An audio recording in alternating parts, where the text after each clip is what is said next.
I'd like to call the September 3rd meeting of the Board of Supervisors of Goochland County to order. The first on the agenda is we welcome Pastor Dave Nelson, who will give us a prayer.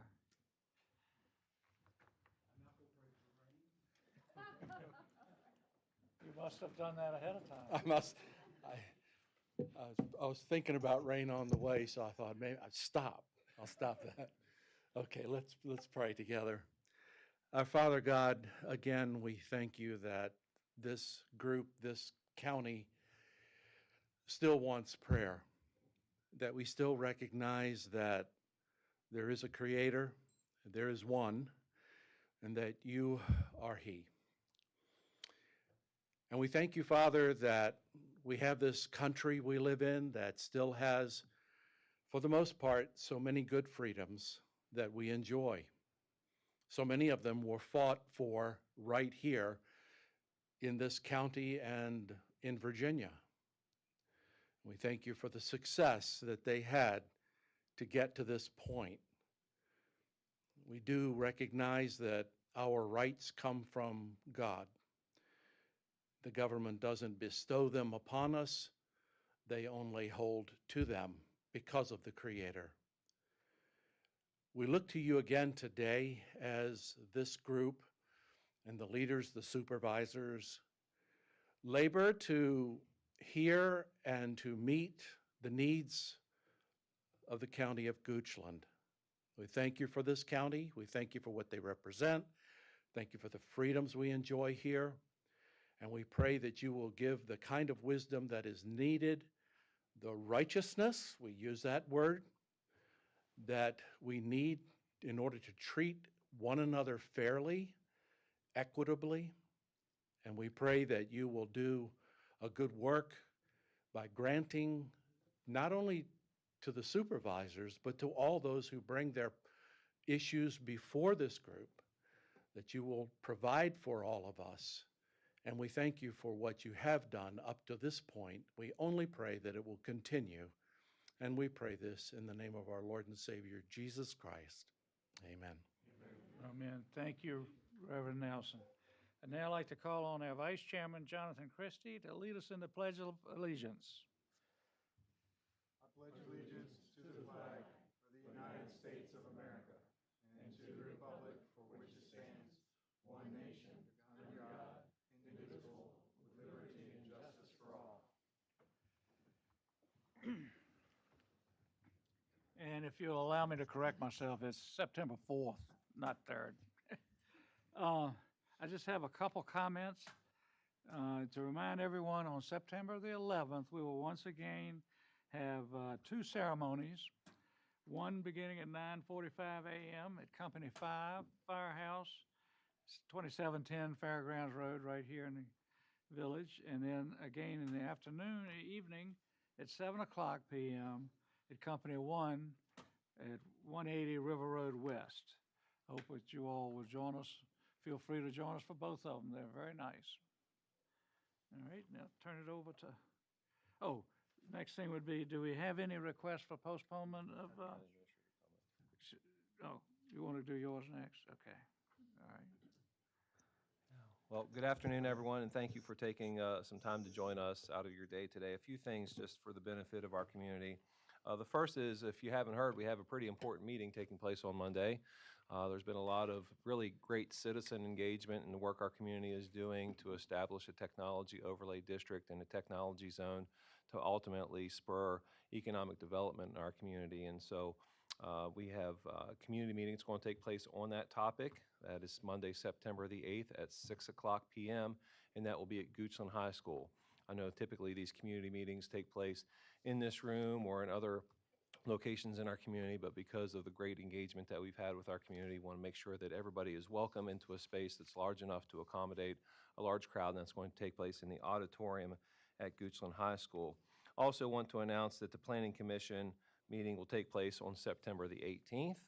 In addition to other topics discussed at the Planning Commission, the Technology Overlay District will be discussed in that setting, so some real important meetings that are taking place. On September 22nd, Mr. Lyle is going to host a District 5 Town Hall. That's at 6 o'clock p.m. in Hope Church. And just a few days later, on October the 2nd, there will be a combined town hall with school board members, Board of Supervisors members, and that will take place in this room, and we'll live stream both of those meetings. I also wanted to take a moment and just share some information about some things that our county staff is doing that the average citizen in Goochland may or may not know about. And if you're following us on social media, you may see some of the posts that we're making and say, did you know? Did you know that our Parks and Recreation staff helped to collaborate with the Goochland Recreation Center to build a ball field and rejuvenate a ball field? There are things that we have posted already, but I also wanted to share some of those things that you just may not know. And I see Job Green and his team here, members of his team who are here, but did you know that our animal protection officers responded to 2,395 calls for service in the fiscal year 2025, which runs from July 1st, 2024 to June 30th, 2025. Did you know that the clerk's office recorded 4,285 deeds in that fiscal year? And did you know that our building inspection staff completed 21,609 inspections in that same fiscal year? And so this is what our administration is doing to support our community and do great things in Goochland, and just really proud of our team who's working hard to provide excellent service to our community. So kudos to our team, and just grateful to be a part of this amazing work taking place in Goochland. So thank you, Mr. Chairman. Thank you, Dr. Raley. Now I'll get to request to postpone agenda items and additions, deletions, or changes in order of presentation. Are there any requests from the board? All right. Next, and before I open up the citizen comment period, would you mind reminding us of the rules that are stipulated in that? Yeah, happy to. And the board always welcomes citizen input and feedback, and now is the opportunity for citizens who are interested in sharing their thoughts on the work of our community. Mr. Winfrey shortly will open up the citizen comment period. It's intended not to last 1 hour, but it's an opportunity for us to welcome the voice of our community and hear comments about issues that are on the minds of our residents. You'll have 3 minutes to speak, and as you begin, the timer that you see on the podium will light green. That says that your 3 minutes starts, and then it'll turn yellow at 1 minute, and at 30 seconds left to speak, you'll have a blinking yellow light, and when it turns red, your time is up. And so as you're making your comments, we ask that you make your comments directly to the chair and avoid any sort of personal call-outs to board members or our employees. So we welcome your feedback and interested in hearing your perspective on the many topics that impact our community. Thank you, Dr. Raley. I'll now open the citizen comment period.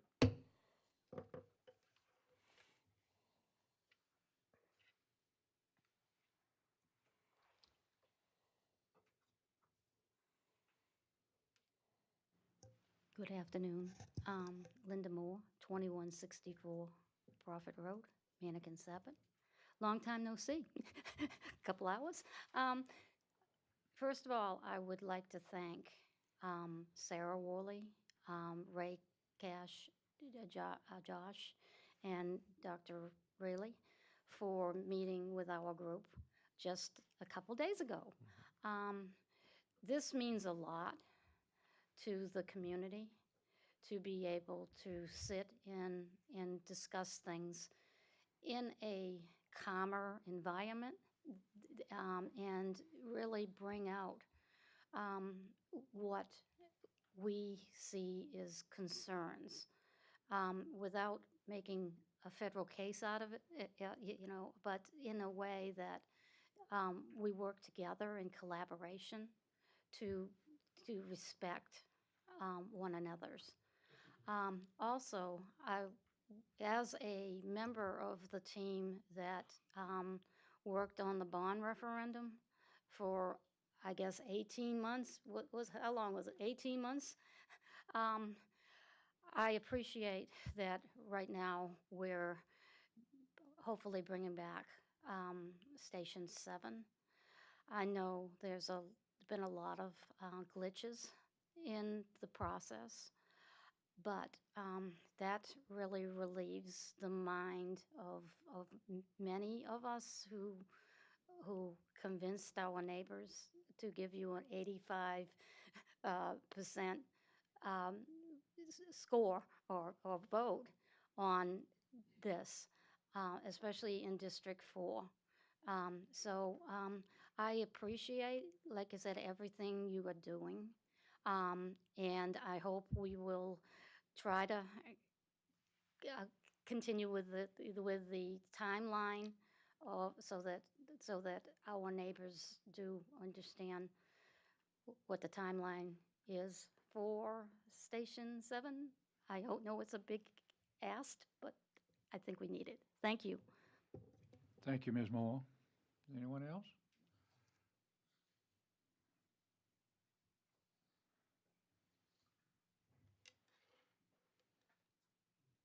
Reverend Lisa Sykes. I live at 12482 North Crossing Drive. I've only been in Goochland County as a resident for about 6-7 months. I think I've been in this building that many times already, so thank you for having me. I'm learning when there is public comment and when there is not. So my apologies for trying to make a public comment during the working session. I didn't realize it belonged here, so I'll make it here. I want to reiterate some of what Supervisor Waters was saying in the economic development area where I live, which is right outside the TOD. There's great concern that we make sure we have emergency services that are progressing. I've had to call 911 in my life, and it's been a great assurance to me that in 2 minutes, I always had a fire engine there. I'm in a new place now, and with the EMS stretch so far, I want to recognize the cadets who are here because I appreciate what they've put into their training and their mission. And of course, Fire Chief Ferguson has impressed me greatly. I want the county to be really supportive of EMS. It gives us as residents a sense of security. I know that there are many call volumes in the eastern end of Goochland, and sometimes the county has trouble shifting assets from one firehouse to another to meet all the calls and the coverage. So I've spoken to folks at Reader's Branch, of course, the park, Avery Point, and Bellevue Gardens, and we are all very, very strongly in favor of fast tracking, I guess I should say, and getting as soon as possible the Fire Station 7 for West Creek underway. So I just want you to know that, and thank you for all you are doing to communicate with us and engage us and let us express our concerns. Thank you very much. Thank you, ma'am. Anyone else? All right, seeing none, I will close the citizen comment period.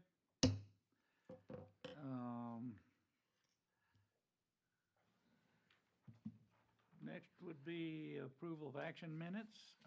We've all had a chance to look at the minutes. Do I have a motion? Mr. Chairman, I move the board approve the action minutes of August 5th, 2025 meetings. Second. Any further discussion? All in favor say aye. Aye. Aye. Aye. Thank you. Next on the agenda, we have the VDOT report. Mr. Frazier, thank you for being here. Thank you for having me. Good afternoon, members of the board, Dr. Raley, staff, Philip Frazier with VDOT. So what I'm going to do this afternoon, I want to give you a quick update on grass mowing.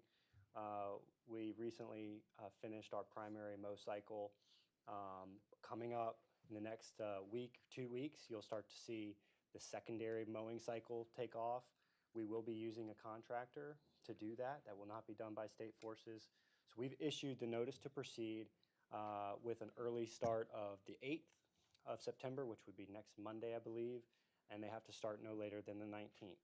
So I bring that up because Mr. Spoonhauer, I know there's a desire to get out there and maybe do some litter pickup. Our folks will be doing that as part of the contract, but by all means, anybody with an Adopt a Highway responsibility, that this would be a good time to do that. So beyond that, I'm not going to go over the maintenance report. What I did do was I printed out a list of projects in Goochland County.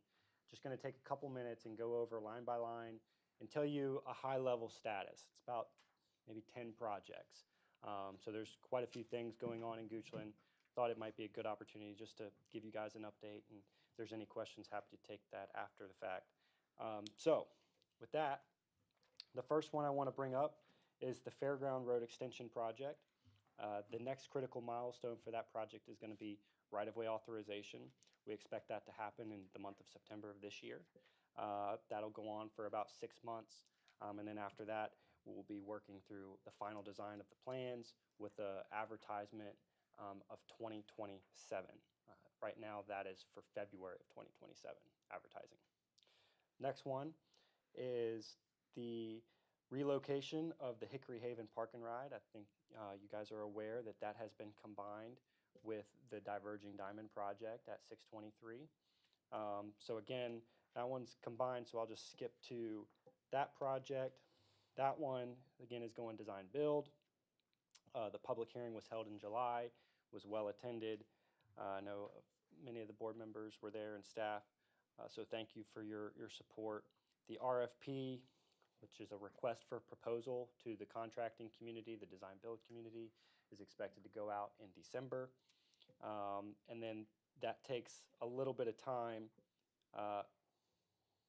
for winter of 2025, I'm sorry. And then planning to award that contract to whoever the low bid. I don't think it's actually a low bid in design build.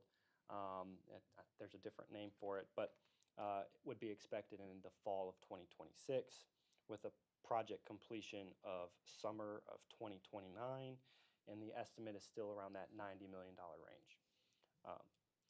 And again, the park and ride has been combined with that. So the next one is the roundabout project at Oilville Road and I-64. That one actually didn't have any right-of-way impact, so it was able to accelerate a little bit, and it will be going to advertisement in 2025, at the end of 2025, so in the next few months. And that's probably a one-season construction project.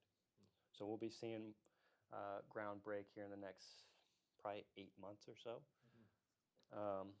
But I'll keep you guys updated as things continue to move forward. The next one is the sidewalk, Courthouse Village sidewalk. That one is actually expected, I think, to be administered by Goochland County. The kickoff meeting was held a couple weeks ago on a Friday.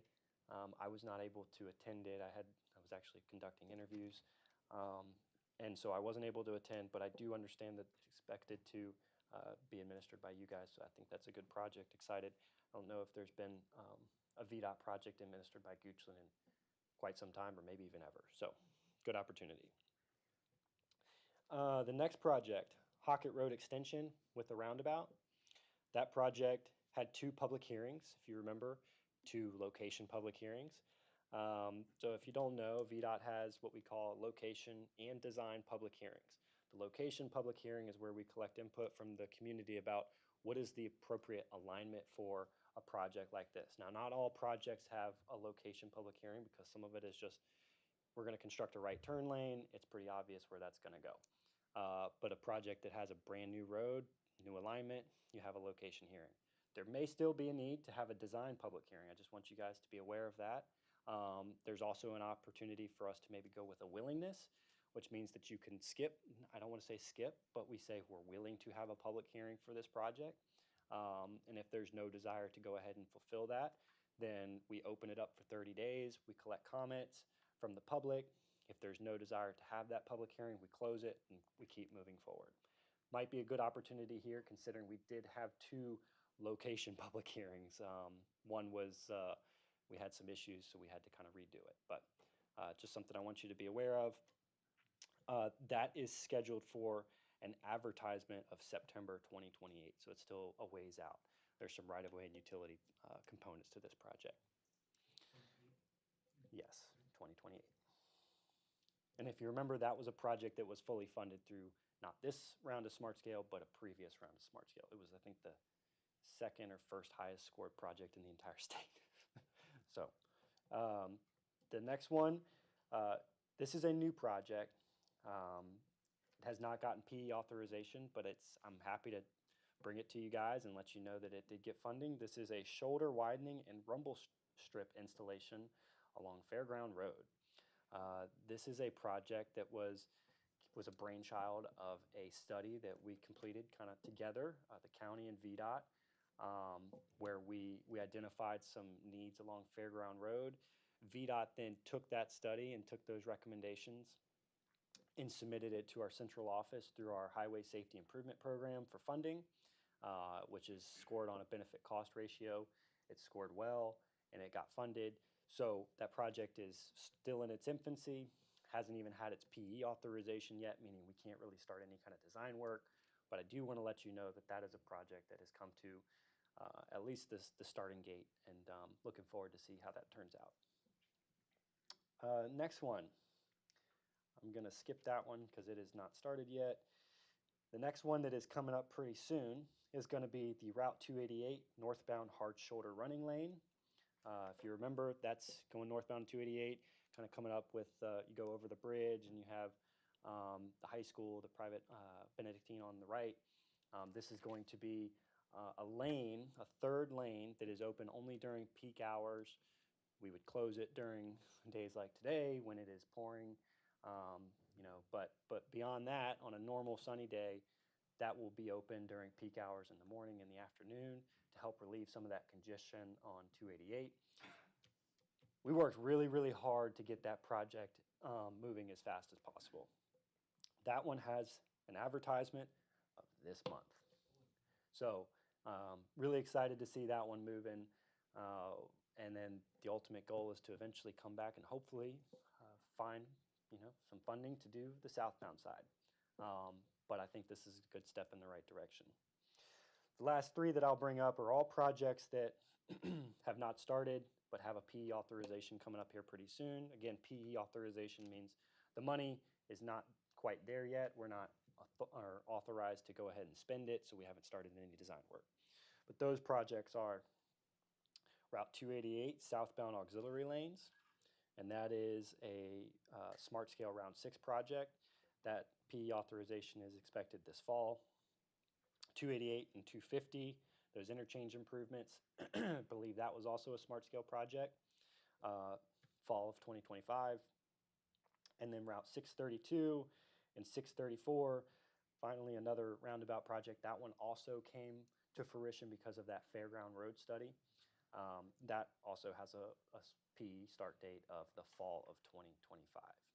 So with that, I just would like to say I think you guys, your staff, has done a really good job getting projects prioritized and funded in Goochland County. I want to thank you, thank your staff. You guys have been awesome. So with that, I'll take any questions, any comments, any maintenance issues. Happy to. I know there were some things that maybe I can follow up on if there's a desire. Came up maybe last meeting. Could you, do you recall the email I sent you? Could you briefly expand on that publicly, I guess? Sure. So I think the email you're referring to was maybe Yeah, the grass cutting and western maintenance. yeah, just maintenance on the Right. west end. So what I will tell you is we cut our primaries 3 times a year. We cut our secondaries twice a year. So we're already not cutting it as frequently as maybe we would if it was our own yards, correct? But the month of July was very, very wet. It was one of the wettest Julys we've had in a long time, and the grass was hopping. So really what we were doing was we were addressing sight distance issues with our mowing. We identified public intersections that might have tall grass, this Johnson grass, if you are familiar with that. It's all along 623. It's all along Broad Street. Grows really fast, but we were addressing that on a case-by-case basis. The other thing that I mentioned was we had a pretty, not a tough snow season, but we had a pretty consistent snow season this past year. Didn't have a lot of big storms, but it seemed like we were getting some snow about every week, week and a half. And so when that happens, what we're doing is we're constantly out there. We're prepping the road with brine, which is like a salt water. We prep the road that way.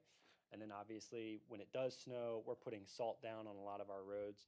We're putting abrasives, which is really a salt and sand combination to improve traction and help unlock that iced up or those cold snowpacks. And then on top of it, we're using a plow that we're just dragging over top of the asphalt or the surface treatment.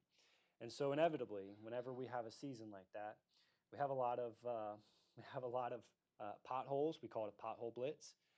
So we experience that quite a bit.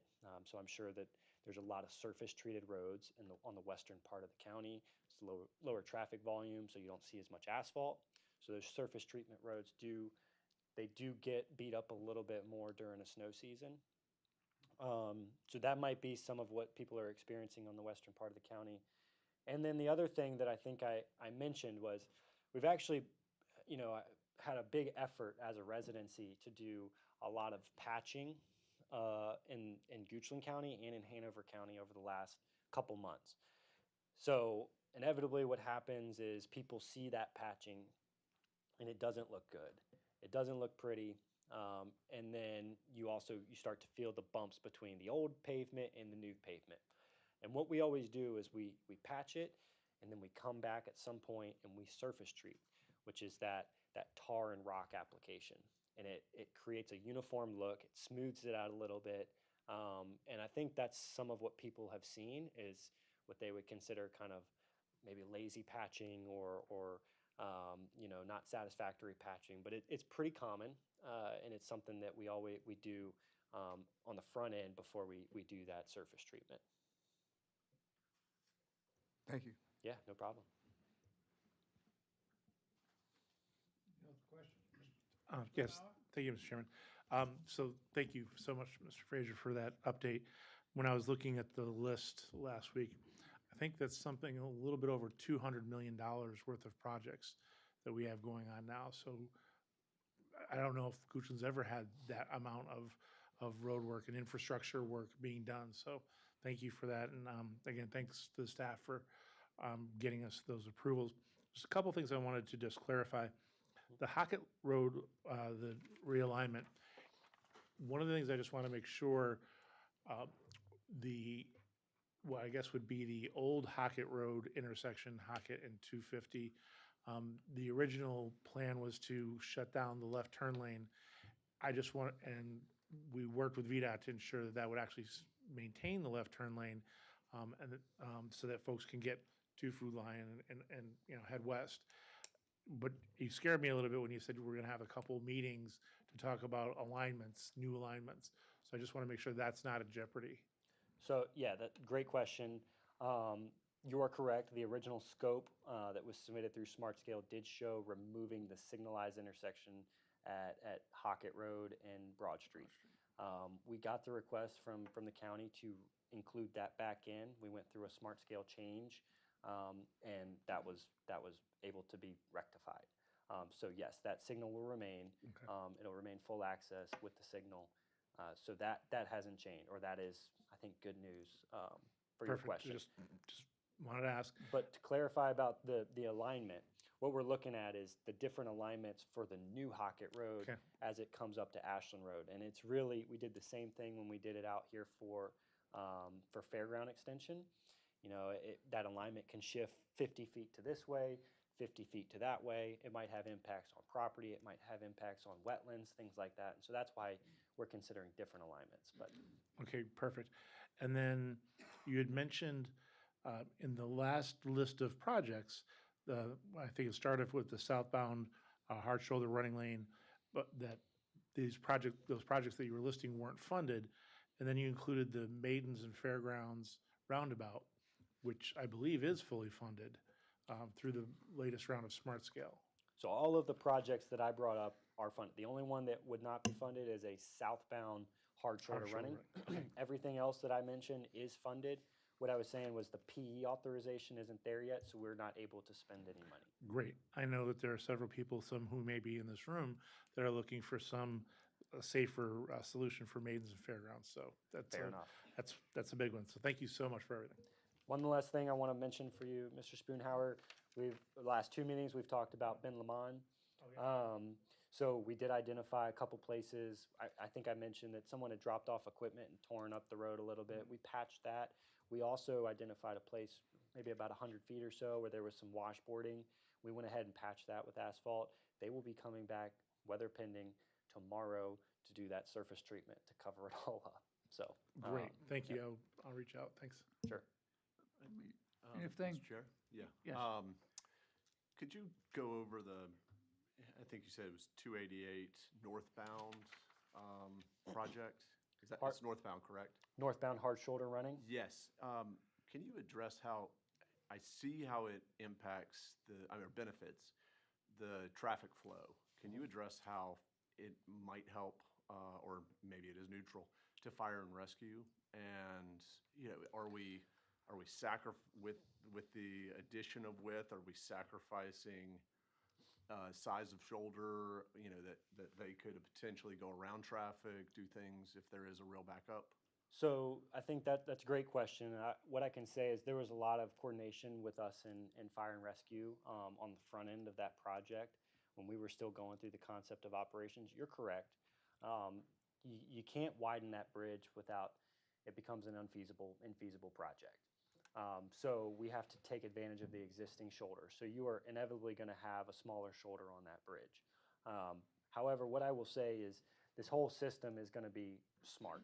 It's going to be connected. So if there is an incident on north of the bridge, I think that's actually, no, I guess, yeah, still in Goochland. But anyways, north of the bridge, what can happen is they can, in our TOC, our Traffic Operations Center, they can actually shut down that lane where it'll throw up. There's going to be overhead gantries that have electronic signboards that have like I don't think it's actually going to be a green check, but let's just assume it's a green check, meaning you can drive through it. And when it's a red X, it's saying no. So they can shut that off at any given moment if there is an incident north of the bridge to say, get everybody out of that lane, and it could become a free-flowing, to a certain degree, a free-flowing lane for fire and rescue. But, it also depends on folks not being in that lane. And I think it does come with some cross arms. I'm not exactly sure. Sorry, I keep doing that. But I can check in to seeing if those cross arms are going to be included. I believe they are, but it might be helpful in preventing anybody from accessing that third lane when it is not open. I guess, so if I'm hearing you correctly, it's a dynamic system rather than just, 3 to 5, it's open, and the rest of the hours it's not. It Correct. has that real-time benefit to fire and rescue. Correct. Good, thank you. Mr. Lau? I was just going to come, still- and I think Chief Ferguson has been working with VDOT to hopefully improve communications. The technology that's being implemented there will hopefully improve our communications to the TOC. Is that what it is? TOC, yes, our traffic. Yep. Nice job. So hopefully, Thank you, Come an down to the engineer. district any point and ask for a tour. We can make that happen. Oh, man. It's an impressive facility for sure. Mr. Long? Yes, sir. Mr. Frazier, first of all, I want to start with a thank you.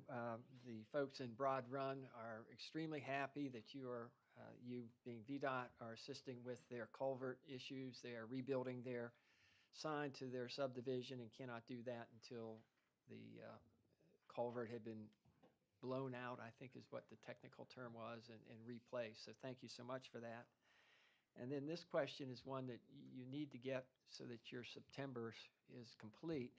I got a call from a constituent asking why spraying was being done to the wildflowers along the side of the road when the bees still need them to pollinate, and could that be delayed until the 1st of December?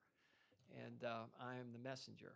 And so I'm asking you if there is an opportunity to delay the wildflower spraying along the roadsides for the bees. And pollinators are important. Yes, I don't disagree. Okay, thank you. Yes. Appreciate that. And your answer is? I'll have to get with the folks that were spraying it. Actually, it's not my group that does the spraying, but absolutely, I can talk to those guys about their schedule. And we've had some locations where we've identified where there is obviously wildflowers. I think on Route 60 and Powhatan, I've heard some folks rumble about that before, that there's clear and obvious locations where there's wildflowers. And we'll actually, if the spot is right, put up a sign that says no spraying, no mowing. Obviously, when you don't mow something, can create, other issues. Yeah, I But understand. yes, totally understand about the wildflowers and the pollinators. I don't disagree. This intersection cited was River Road and 6, Patterson and River Road. So I appreciate you getting back to me on that. Thanks so much. Yeah, no problem. Before I let you go, go sir. back to Hockett Road a second. If I read into what you've said, it'd probably be 2030 is the earliest completion on that? If you're going to hold off till 28 to? So, like I said, the advertisement is scheduled for September of 2028. So that's not a bad assumption, Mr. Winfrey. Yeah. I think that's, the good thing is a lot of this project is going to be built on virgin land. So that makes the maintenance of traffic a whole lot easier. That being said, the roundabout is not. So there's going to be, some significant maintenance of traffic needs there. So with a September advertisement, you're talking about potentially probably February or March before you even see construction start to happen in the following year, 2029. And I would say this is at least one construction season, but it could be two. So yeah, I would say 2030 to, yeah, that's probably about right. It's been talked about for a long time and a lot of questions coming up, so I'd just like to Sure. give them a realistic answer. Yep. Yeah, okay. Anything else from the board? Thank you. Well, Okay. Mr. Chairman, just, you Yes. mentioned seasons. Could you tell me what a season is in VDOT talk? Yeah, so a construction season is like is really it's like a year, but when we talk about construction season, it's like from March until about that November December range. That's kind of a construction season. Yeah. Good job. All right. I won't give you this project update every time, but I think it would be good It was to do very it informative. Thank you. pretty maybe every 6 months or so. So if there's anything else that you guys want me to focus on in one of these meetings, just feel free. Let me know. Dr. Rayleigh, let me know. Be happy to continue to improve this this partnership that we have with you guys. So thank you. All right. Have a good one. All right, next on the agenda is Pamunkey Regional Library report, and I'm sure we've got good news to hear.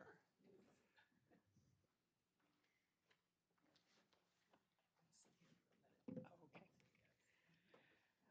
I'm Barbara Young, and I am on the Library Board of Trustees, along with Barbara Sloan. And our very first piece of business tonight is very good news. We are very excited to have the opportunity to introduce to you tonight, or this afternoon, our new library director, Mr. Zachary Taylor, or Zachary Roberts, I'm sorry. I've said Taylor so many times now. I just want to give you a few facts about Zach, and then I'm going to let Zach talk to you. Zach has worked in public libraries for nearly 20 years, serving in the roles that have ranged from frontline public service and programming to senior management. Most recently, Zach served as a senior library manager with Prince William County Public Libraries. Zach's educational background includes a Master's of Library and Information Science from San Jose State University and a Master's of Public Administration from Arkansas State University. And I will let Zach talk with you for a few minutes, and then Barbara and I will tell you a few more things. Thank you, Mr. Chairman, members of the board. Thank you for the introduction. I appreciate the Pamunkey Regional Library Board of Trustees members who are here tonight. Barb and Barb, thank them very much. So this is day 13 for me. So right now, I am fully engaged in meeting with my team. Over the rest of this month, my plan is to meet with every single staff member of Pamunkey Regional Library. Tomorrow, I spend much of the day just down the road from you at Goochland, meeting with the team there, and I'm also going back next week again to meet with the rest of the team. What I'm currently doing now is just assessing what we do. And that ranges from everything to service areas that we're currently doing, those kind of programming engagement. I'm also looking at the entire organizational structure, those things that we can improve on. One of the areas of concern that I've found immediately talking to the branch managers is we have a high turnover rate. 83% of the library staff are part-time, and most of those people are very part-time. And it's very difficult to retain a position that's a 13-hour position.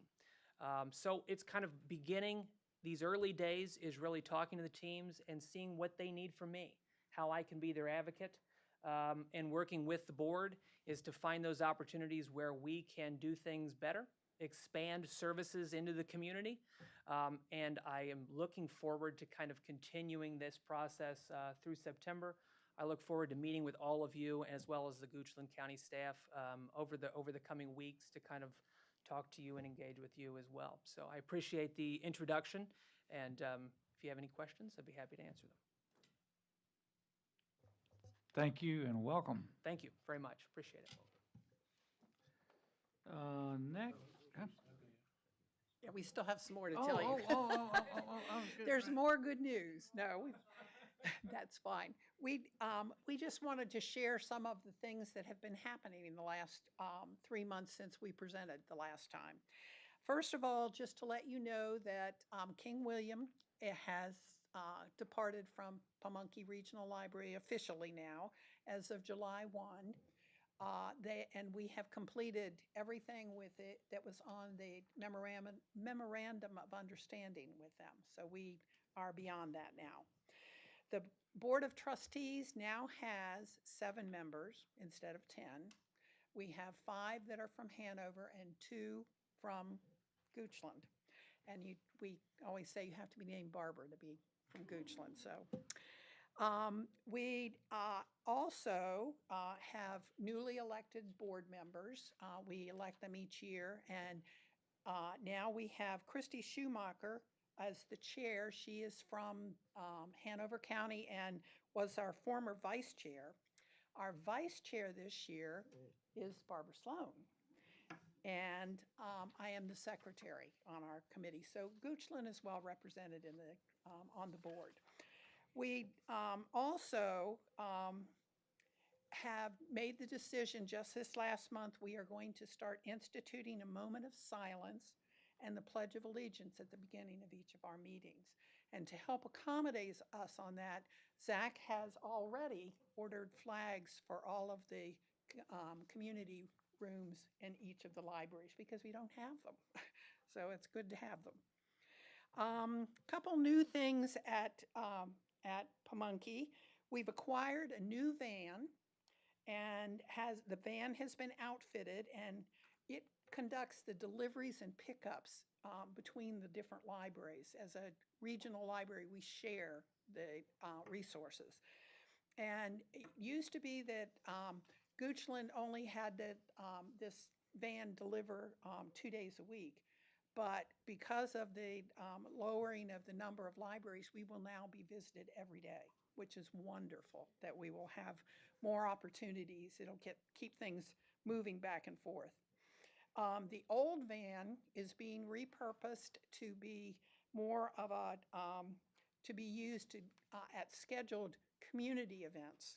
And I know right now, even at all of our community events here in Goochland, our Goochland Library has already started. They already work with us, but we will have this van work with us on those too. Also, just to let you know, we do have the electronic version of the Richmond Times-Dispatch available to anyone who has a Pamunkey Regional Library card, which is nice to have. And just as a point of interest, the annual Virginia Library Association's conference is going to be here in Richmond this year.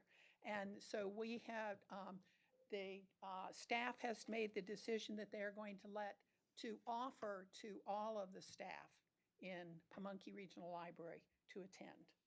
So we are very pleased about that. I'm going to let Barbara continue. She's got a few more things, and then we'll both answer questions. Hello, everyone. I just have a few brief comments about finances and general services. We have a new business operations manager. Ace Phillips was hired from within. He was previously the branch manager at King and Queen and then at King William. And he's working out great from all things I've heard.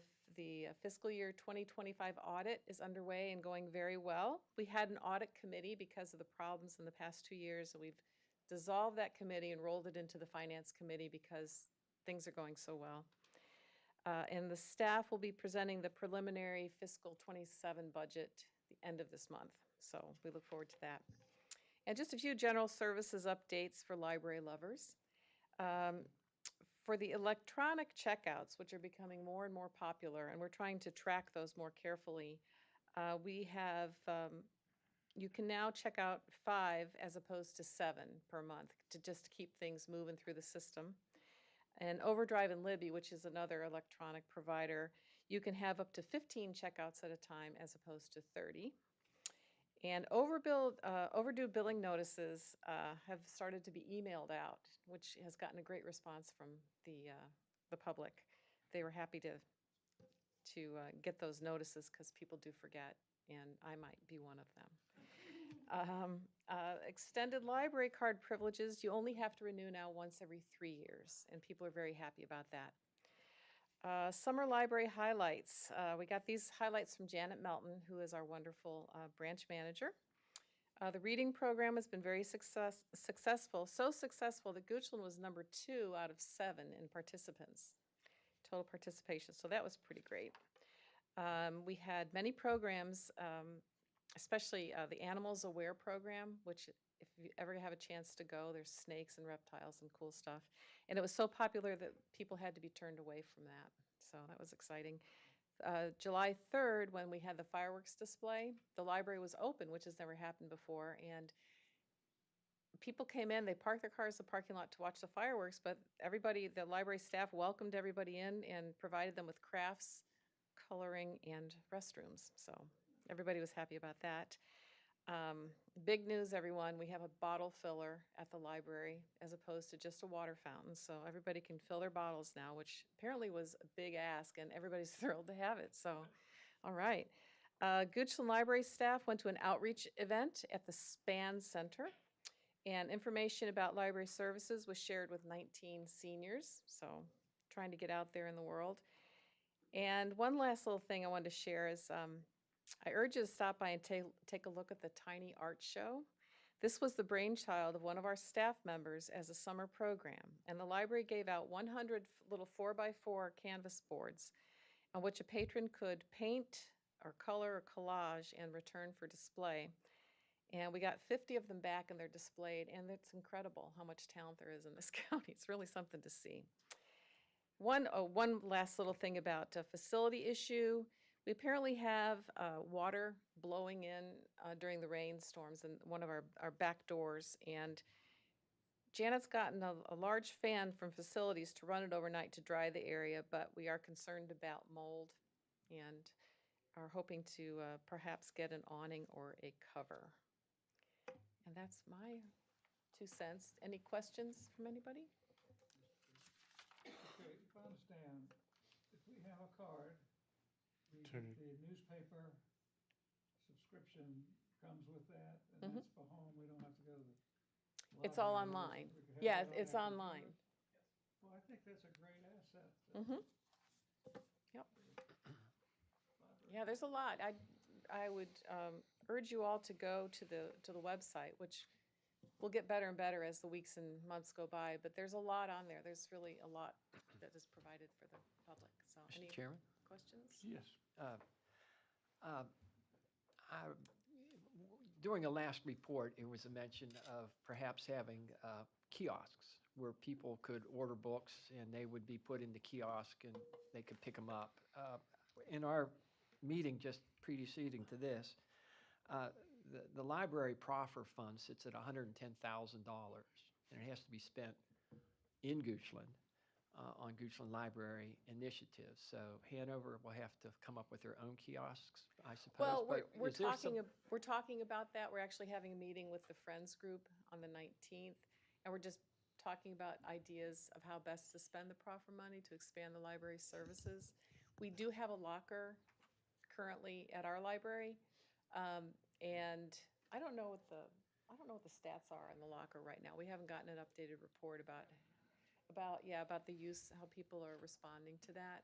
Well, I've noticed that Redbox is out of business, so there could be a location in the Centerville shopping center that could accommodate it. We have discovered that some of the folks in the eastern part of the county don't regularly come to the courthouse area. Yes. And so if it's possible that some of the proffer money could be utilized to put a locker or two up. Well, we are discussing different methods, different ways to expand services using that money, and perhaps we have all Mission different accomplished. I've ideas. raised your awareness that there is. Oh, yes. And it has to be spent on libraries. Oh, yeah. And there's a couple other restrictions, Well, depending which- upon when it was collected, whether it's supposed to be capital improvements, and then depending upon when it was collected. There may be some others. Could they fix that door with that money?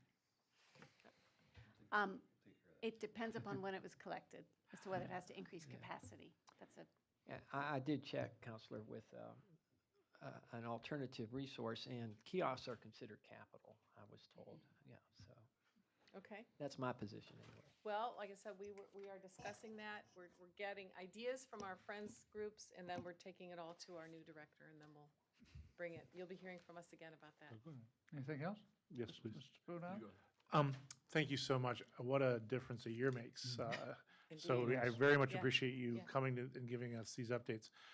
And while I know everything is very collegial now, with the absence of the other library, I'm not great at math, but I noticed the vote count for your boards is skewed very heavily towards Hanover. And obviously, from a funding perspective, that makes complete sense. Are there any concerns from you as vice chairman of the committee? Congratulations, by the way. Regarding that the board can help out, or do you think things are where they should be from a balance of votes perspective? I would say that our board is very united on our missions. We really are very happy with the two new members that have joined from Hanover. We've gotten together now 2 or 3 times as a full board, and I think we're going to work real well together. I feel very positive about it. So the only thing I would caution is we're only one election away from that changing. I'm aware. So what, if anything, can we potentially do to ensure that our citizens are represented with our values and how we want the library to be run? Nothing to answer now. but- Okay, well, that's something we will certainly be working on. We've dealt with that. Yeah, we're aware, so.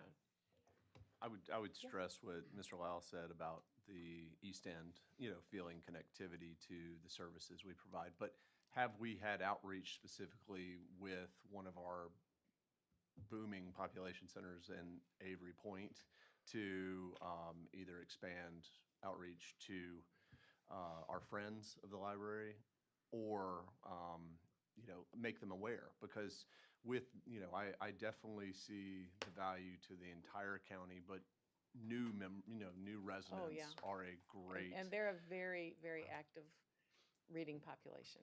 Okay. Yeah, we're fully aware of that Okay, and good. trying to engage. Thank you. Sure, yep. You know Avery Point has a library? I do. Yeah. Yes. It's not as good as ours, though. No, of course not. Of course not. Well, thank you all. It's all good news, and thank you for your persistence. Thank you. and Thank you all for your support. helping Really appreciate bring it. us about. Thank you so much.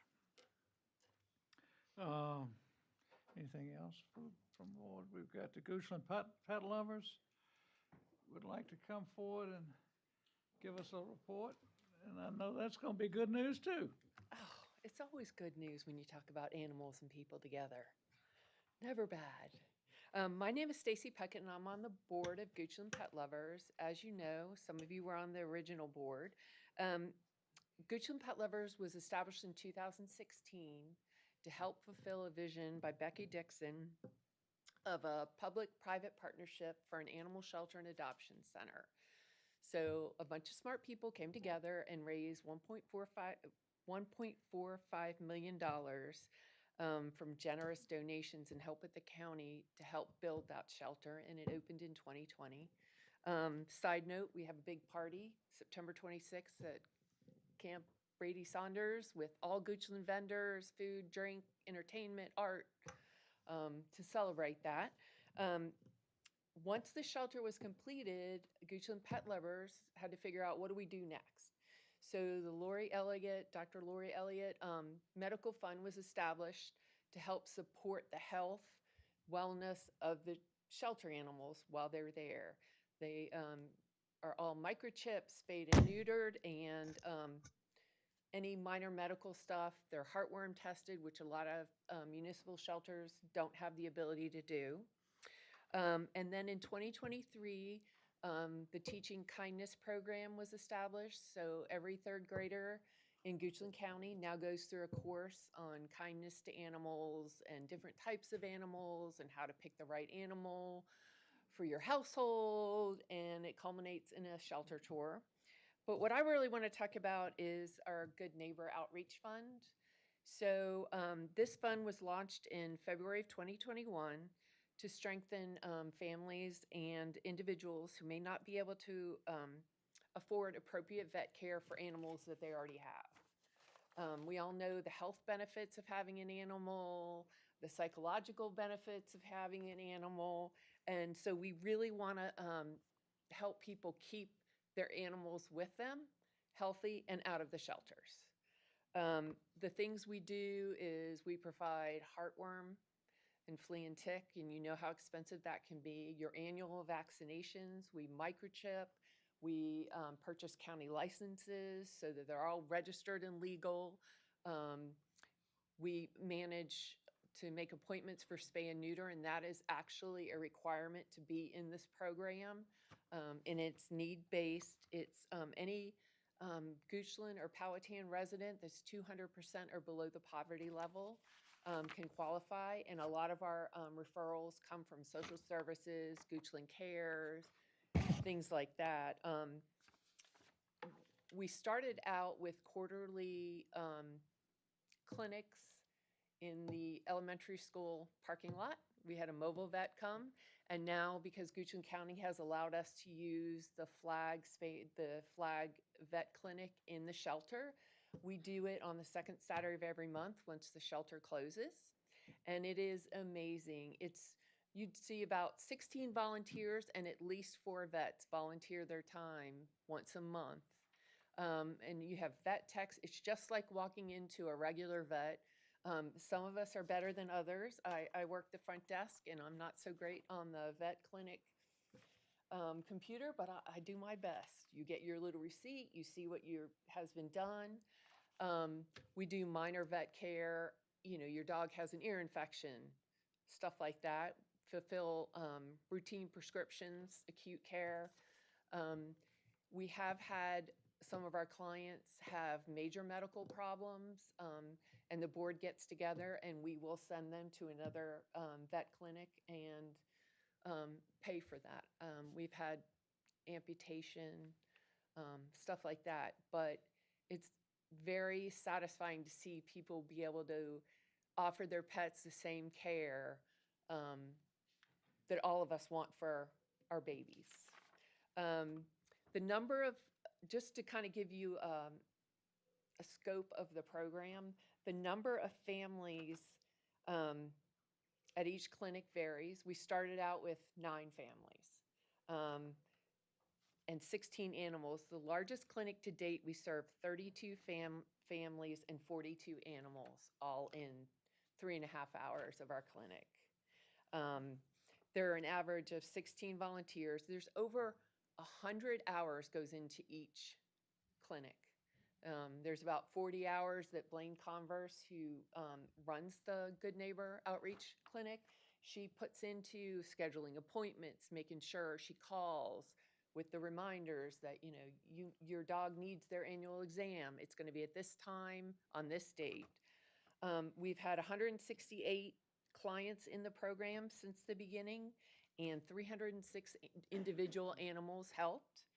And the number of spay and neuters that we have paid for, scheduled and paid for, 150. That's 150 animals that aren't running around reproducing unwanted pets. They're going to end up in our shelter. Food provided in the last 2 years, 260 cans and 2,500 pounds of dry food. Currently through August, we have 188 pets in the program, 178 appointments, 19 new families, 29 new pets, 157 exams, 168 vaccinations, 22 microchips, and 122 Tri-Heart packets of 6 heartworm pills distributed through August. It's something I'm really proud of to be associated with. I'm a person of great faith, and I really feel like you help people where they are, and I have two passions that I can bring together to fill my cup, is to keep people happy with their animals, whether it's elderly or someone that's run into hard times or someone who just doesn't have the same resources that other people might have. They have the right to have that comfort and care that you and I have. So I just wanted to update you guys on that program. Any questions? Thank you very much. Any comments, questions? Thank you. You are truly a good neighbor. Next on the agenda, I want to introduce HR man Cliff Heller, who will introduce some proud new employees. Get this going up, 2 seconds here. Okay, if it will load.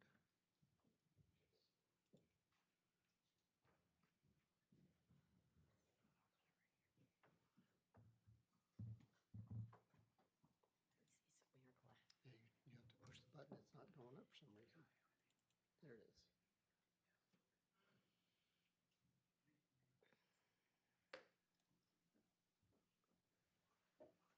Well, we're excited to have a bunch of new employees coming on. Today, we're going to be introducing 14 new county employees. Joining us today also as a part of our fire rescue crew, we will be having not only our new fire recruits, but we also have 6 representatives from Powhatan that are part of our cohort, and one of our volunteer firefighters is also going to be joining us. So I'm going to just cycle. We're going to start with the fire rescue guys. Bring them on up.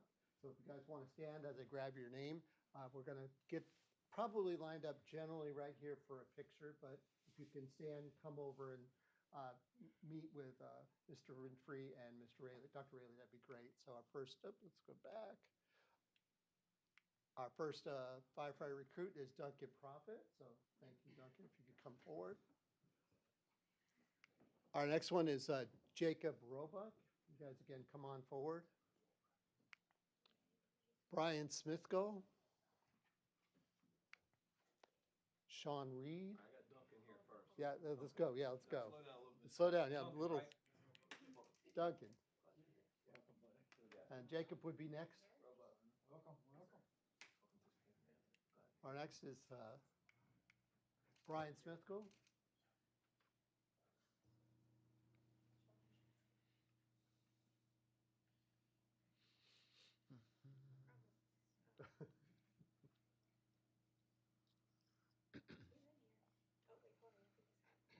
There we go, Brian. Our next is Sean Reed. Sean, do right, be right. Jonathan LaPra.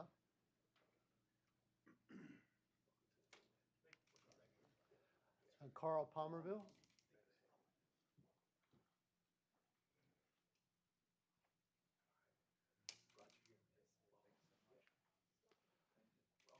Colin Davis.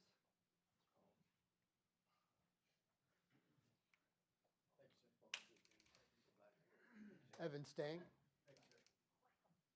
This is a good football team. Yes. And then our halfback, Kadir Brooks.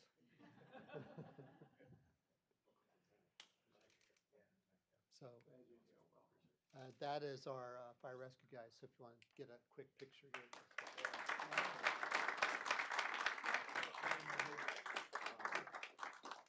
Y'all got to hold up your shirts. Y'all just, you're drafted to Team Goochland. So when you get drafted, you get a jersey. We can't give you a jersey with your name and number on it, but we did next best thing. So really glad you all are here. All right, y'all ready? Go Goochland.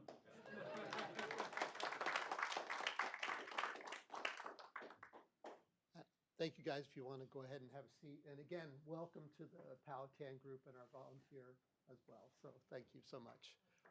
Continuing on, we have other folks. We didn't just hire fire rescue this time around. We want to introduce Damian Drover. He is our new stormwater plans reviewer. Very excited to have him on board.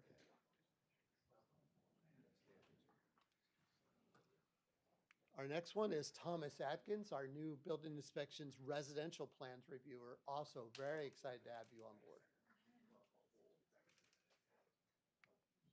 And then we have a new person for the treasurer's office, Tracy Moore. Come on down, Tracy. Really glad you're here. Welcome. And lastly, we have Maddie Oakes for our new animal protection officer as we talk with Goochland pet lovers. We're excited to have her on board. So we gonna bring them over here, Jess? Yeah. All right. Come on over in front of this. We can get you in front of that as well.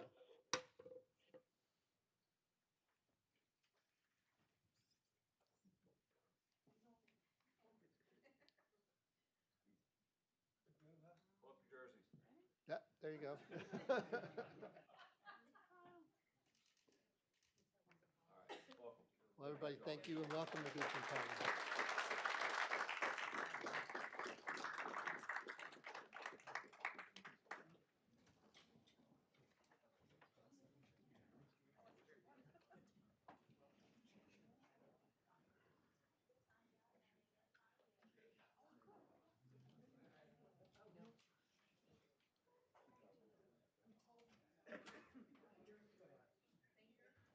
Okay. Moving right along, we have several reports. The accounts payable for August, reports in our package. Planning and development activity reports also in the packet. September 4th, 2025 broadband reports in the packet. And a September agricultural summary. Do we have any board reports? Any reports from the board? Yeah, Mr. Chairman. Yes. The RRTPO, Richmond Region Transportation Planning Organization, met last month and will meet again, I believe, I should have this date, on the 6th of October. We lost a valued member of our staff. John Hodges, who was the vice mayor of Ashland, passed away, and he had labored diligently and effectively as a member of the RRTPO. We are sorry for his passing. He truly was a public servant, and we recognized him appropriately at our meeting.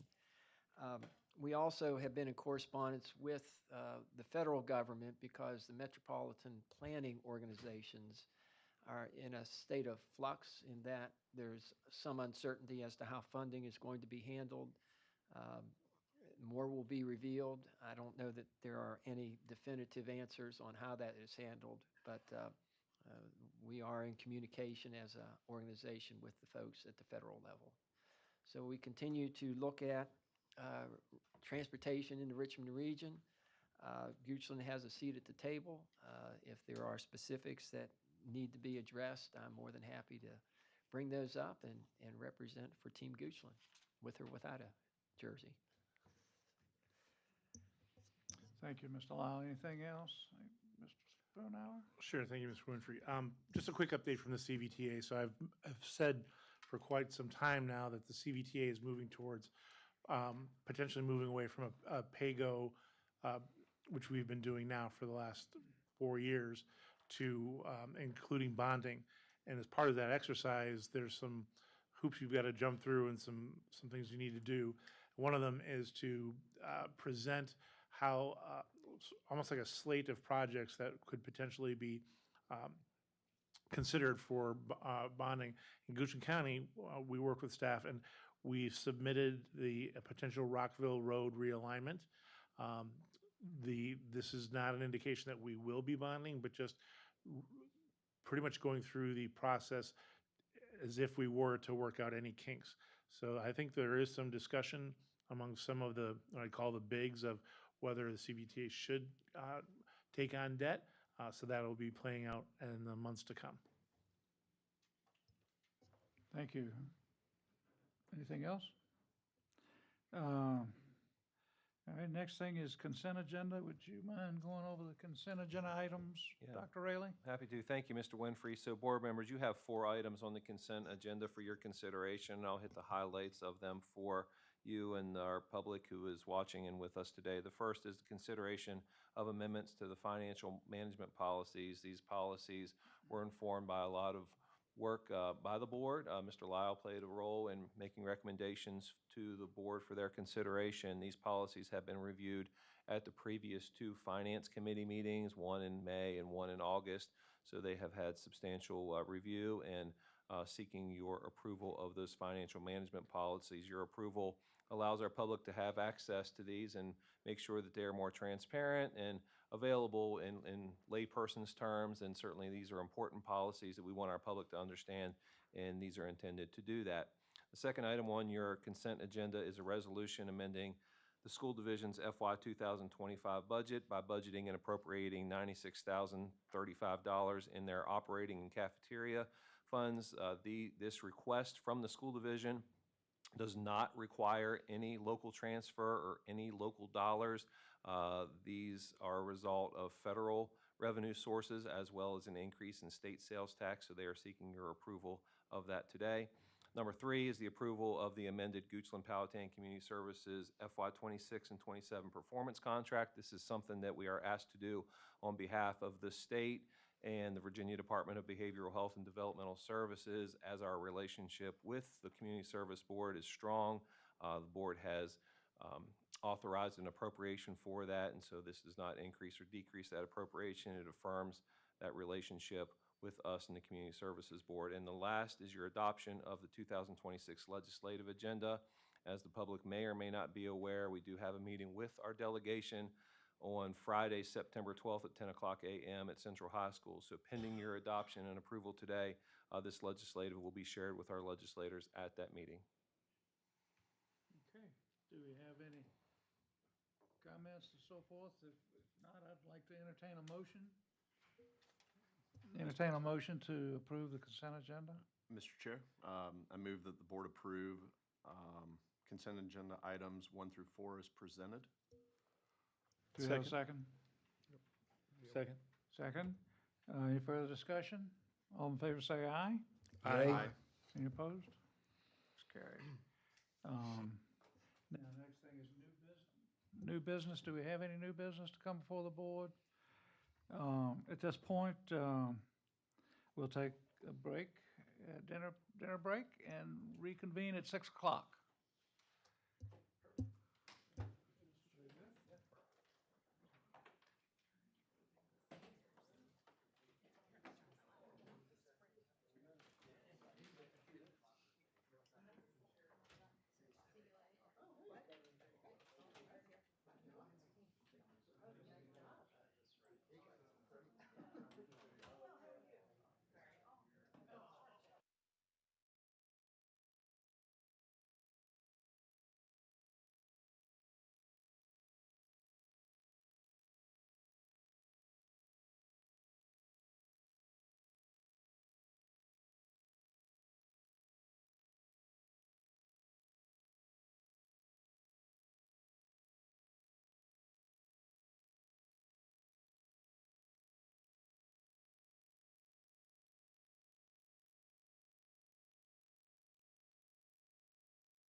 they're ready whenever you are.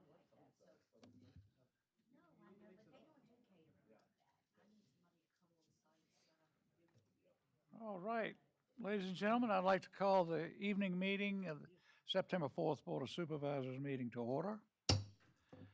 First on our agenda is a resolution to Mr. Wayne Pryor. If you'll join us at the podium, sir. Mr. Chairman, point of information is also for Patty Pryor, his bride, so it's a joint resolution. Oh, okay. Would you like to join me, Mr. Lyle? I would, yes, sir.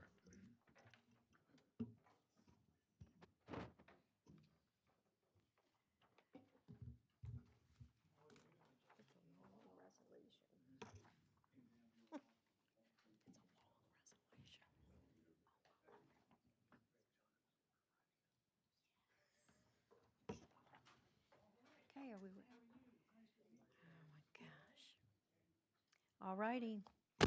Whereas Wayne F. Pryor retired as the president of the Virginia Farm Bureau Federation after more than 18 years of service to the Commonwealth, and whereas Patty H. Pryor has served in leadership roles supporting women in agriculture in Goochland and across the Commonwealth, and whereas Wayne F. Pryor also served as vice president from December 1998 through November 2006 and has been a member of the Virginia Farm Bureau Federation's Board of Directors since 1988.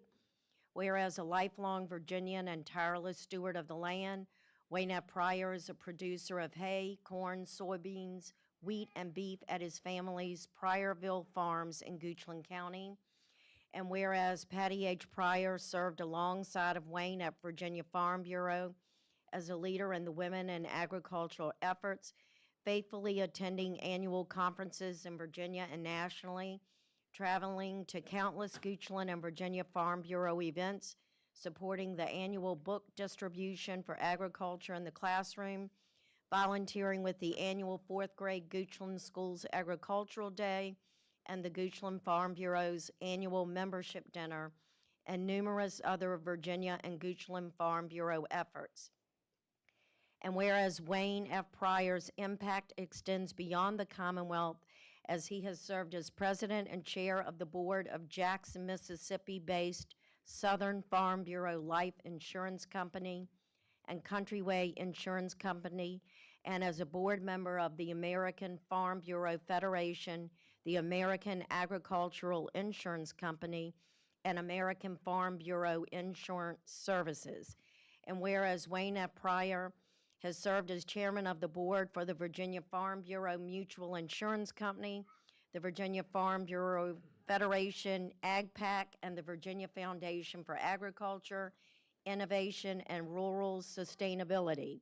He has also served as board president of Virginia Agriculture in the Classroom and has been involved with several key organizations within the agricultural community, including the Virginia Agribusiness Council and Virginia Cattlemen's Association.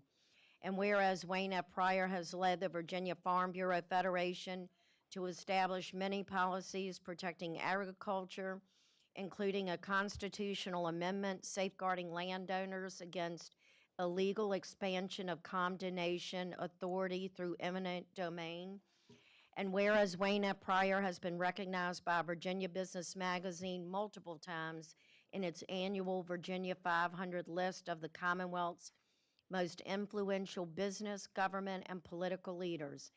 And whereas throughout his career, Wayne F. Pryor has received many awards and accolades, including the Virginia Farm Bureau's Eastern District Young Farmer of the Year Award early in his career, the organization's Warren Beach Award in 2005, a testament to his commitment to nurturing future leaders in the agricultural industry, and the honorary American FFA degree, highlighting his dedication to agricultural education and FFA.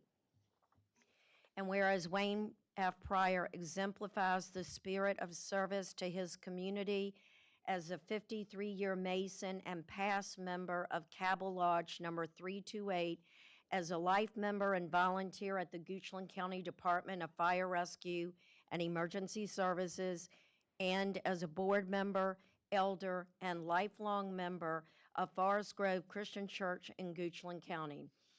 And whereas Wayne F. Pryor and Patty H. Pryor have been the embodiment of a community leaders as a committed farm couple throughout their careers.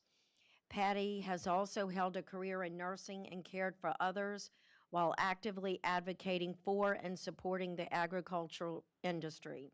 The couple are blessed with one adult son, Stephen, and daughter-in-law, Tish. Now therefore be it resolved that the Goochland County Board of Supervisors hereby commends Wayne F. Pryor on the occasion of his retirement as president of the Virginia Farm Bureau Federation, and Patty H. Pryor for her Farm Bureau efforts in her own right, as well as to support and enhance Wayne's efforts here in Goochland and across the Commonwealth, and wishes them health, happiness, and the joys of life beyond the workplace, and for their continued success in their endeavors in agriculture here in Goochland County.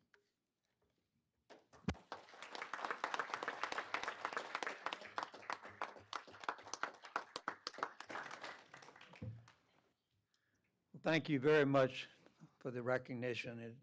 I'm honored beyond words that I can say, but I do appreciate it, and that's way too much. I don't know how all that came from, but Pat and I have had a wonderful life serving agriculture, serving the county, serving the state, serving the nation in agriculture. My passion is agriculture, but I am honored. I've gotten lots of awards and lots of recognition, but to be in my home county and this Board of Supervisors to recognize me, none is more important. So thank you very, very much. I appreciate it. Thank you. Mr. Chairman, I would move adoption of the resolution. Second. You got a motion? Do you have a second? Second. Do we have any further discussion? All those in favor say aye. Aye. Any opposed? It's passed. Now, the left letter, whereas you is just a great guy. We're blessed to have you in this community. You and your wife, Patty, and just thank you for everything you've done. You've made this county much better than it would have been without you all. So, thank you. Let's go get a picture. And I think this young fellow in the back row is going to be, he's our long-standing president of the Goochland Farm Bureau. Come on, Knight. Coming up, Jeremy? No. Oh, Jeremy.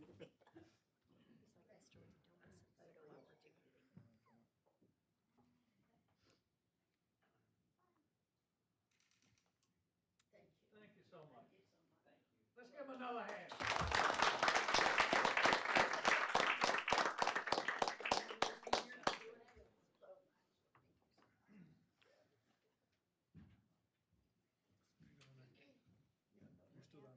Yeah, I was just gonna announce it.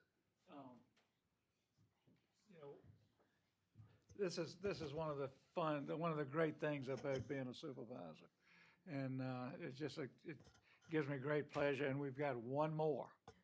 And Ms. Mary Browning, who just got at dinner time awarded the Wall of Fame Award for this year. So, Mary, do you join me?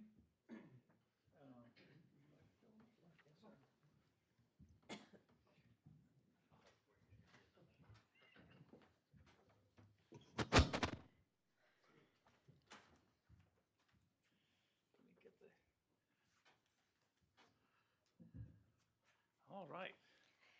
Whereas Ms. Mary Browning has demonstrated longstanding dedication and humanitarian commitment to the residents of Goochland County, and whereas Ms. Browning has served in numerous leadership roles within the Goochland Youth Athletic Association, including concession commissioner, current baseball commissioner, and active GYAA board member, and whereas Ms. Browning has coached GYAA softball, providing mentorship and support to countless young athletes. And whereas Ms. Browning has served as president of the Byrd Elementary Parent Group, leading initiatives for family events, teacher appreciation, and community engagement. Whereas Ms. Browning has organized youth events, food drives, and Christmas Mother gifts for Corinth Global Church and provided weekly dinners for a local youth group. And whereas Ms. Browning has led numerous fundraising efforts for both high school sports teams and GYAA programs, enhancing opportunities for youth development. And whereas Ms. Browning's tireless volunteerism and leadership across multiple organizations have fostered a stronger, more connected community. And whereas the Goochland Recreation Advisory Commission has endorsed Ms. Browning for induction into the Goochland County Parks and Recreation Wall of Fame. Now therefore, the Goochland County Board of Supervisors does hereby recognize Mary Browning for her exemplary service to the residents of Goochland County and endorses her induction into the Parks and Recreation Wall of Fame. Congratulations. And I may add, she finds time to raise a nice family, too. Mr. Chairman?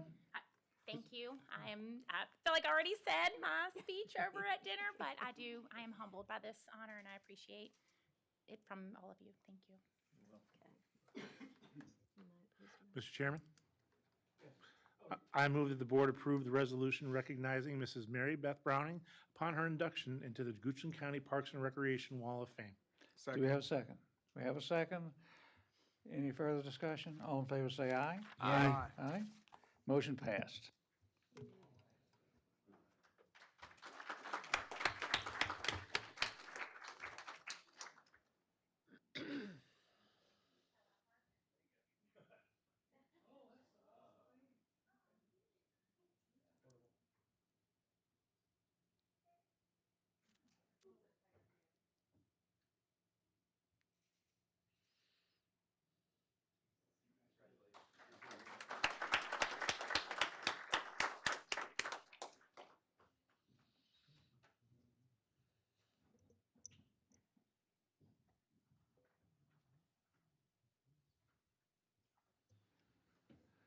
All right.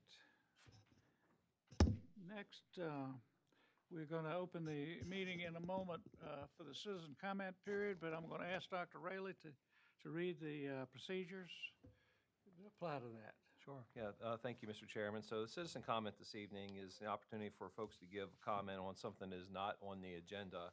But tonight's a little bit different because we do have a recommended deferral on, well, at least one of our cases. And so if anyone would like to speak on, the Serenity Trail case, this would be an opportunity to speak about that in citizen comment if you choose to. But ultimately, the board's going to open up public comment, and so we welcome your voice, welcome your feedback on issues of importance in our community, and so we welcome that feedback. Ultimately, you'll have 3 minutes to be able to speak, and as you begin your conversation, the light will turn green, and as it progresses, when it turns yellow, you'll have 1 minute left to speak. The second yellow light will start to blink, which tells you you have 30 seconds left, and the red light comes on, then your 3 minutes is up. And we ask that you direct your comments to the chair rather than any specific board member, and avoid having any call-outs to any of our staff. But we welcome your thoughts, and Mr. Chairman, ready for public comment. Okay. I'll now open up the period for public comment.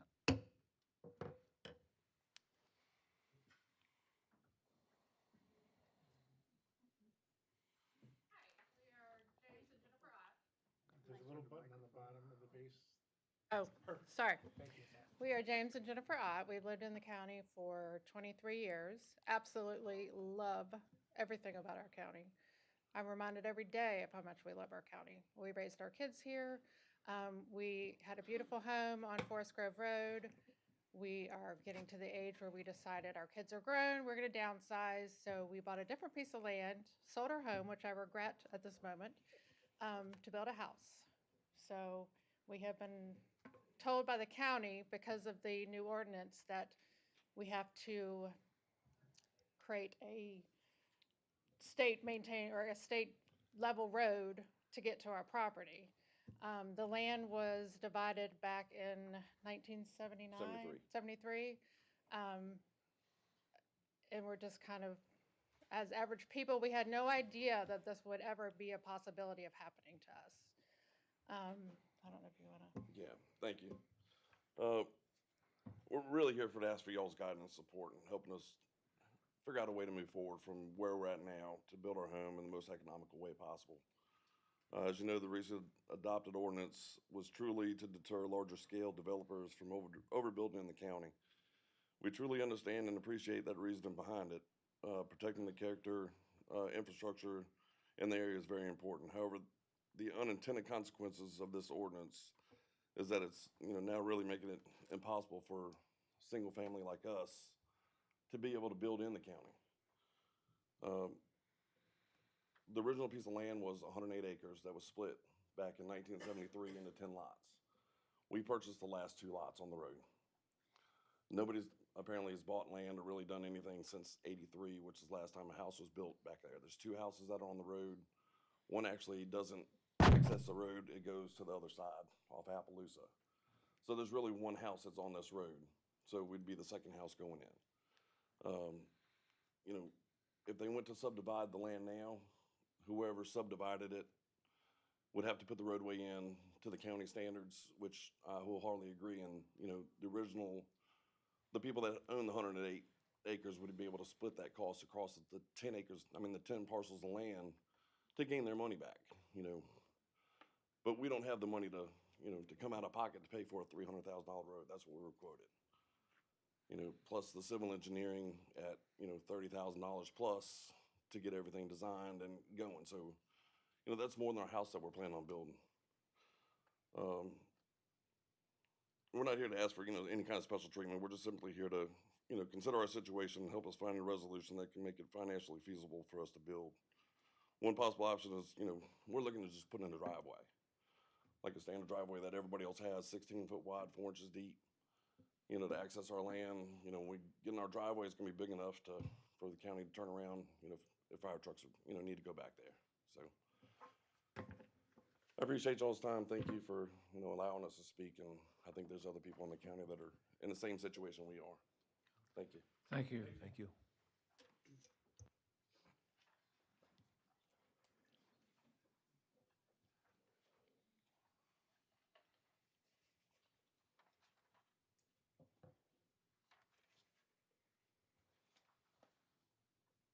Good evening.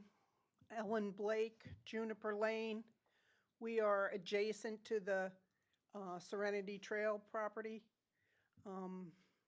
I am fairly focused on trying to get that property under a conservation easement as opposed to just the rural preservation. 50 acres has been claimed to go under preservation.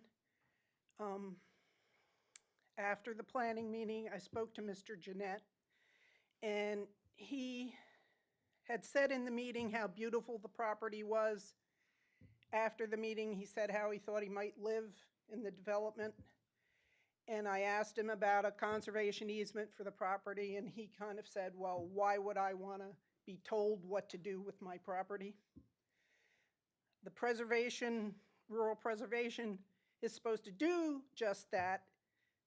The homeowners association is the one that's in control of that.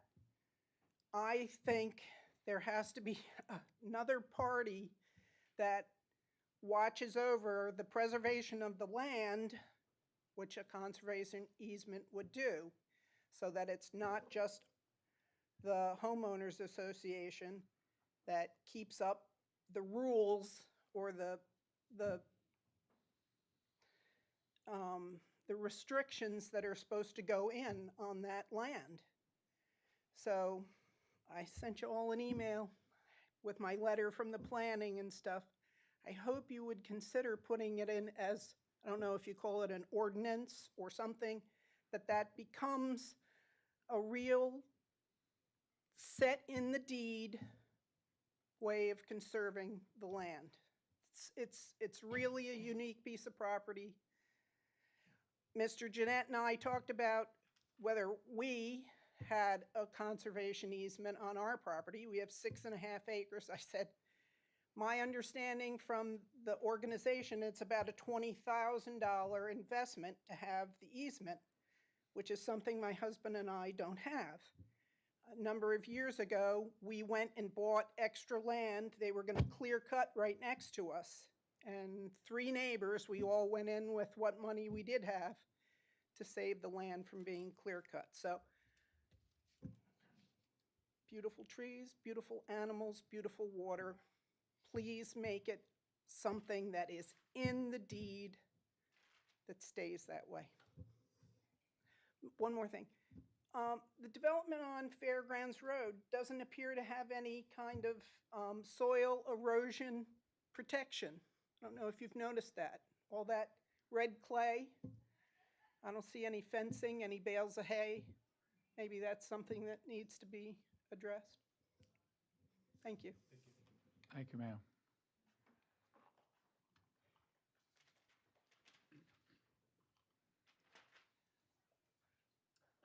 Good evening. My name is Frank Hart, and first I'd just like to say thank you for your time and thank you for your service. I will try to be brief.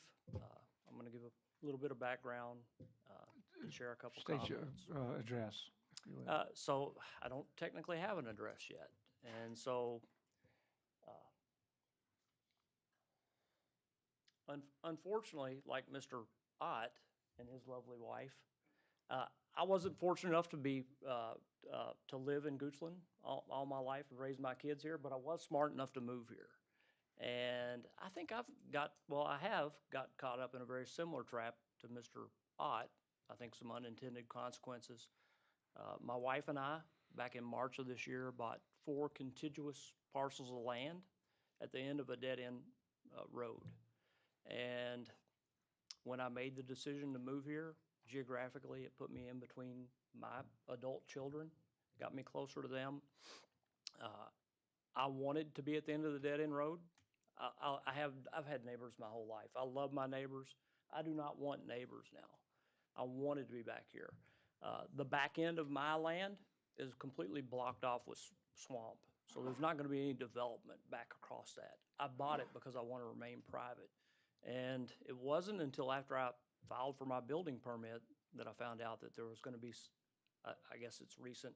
I can't even pretend to speak intelligently or informed about the ordinance.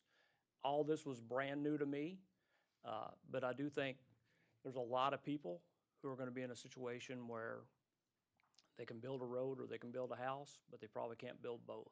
My wife and I both have public jobs. She's been a school teacher for 33 years. I'm a couple years away from retirement myself, and my intent was to come here and retire and build a home to live. I'm not going to have a place that I'm intending to develop in the future. All I want is a driveway, and I think there's some people here that are learning this now for the first time, but it's going to affect anybody who owns land in this county. And I do understand the intent was for public safety and for planning of future development, which I'm in full support of. That needs to be thoughtful and strategic. But I do think there are circumstances that consider other consideration. And so I just ask for that consideration. I thank you all for your time. Thank you, sir.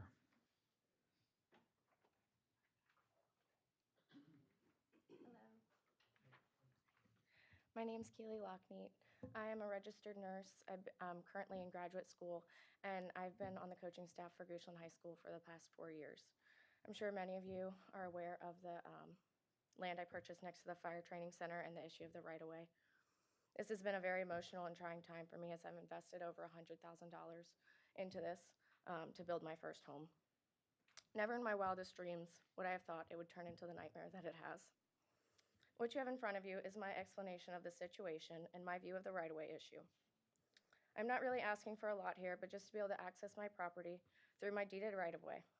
I don't really see any way this would affect the entrance to the fire training center property, and I would love to meet you guys out at the property and answer any questions you have. I don't need the 50 feet. I probably only need 50 to 20 feet.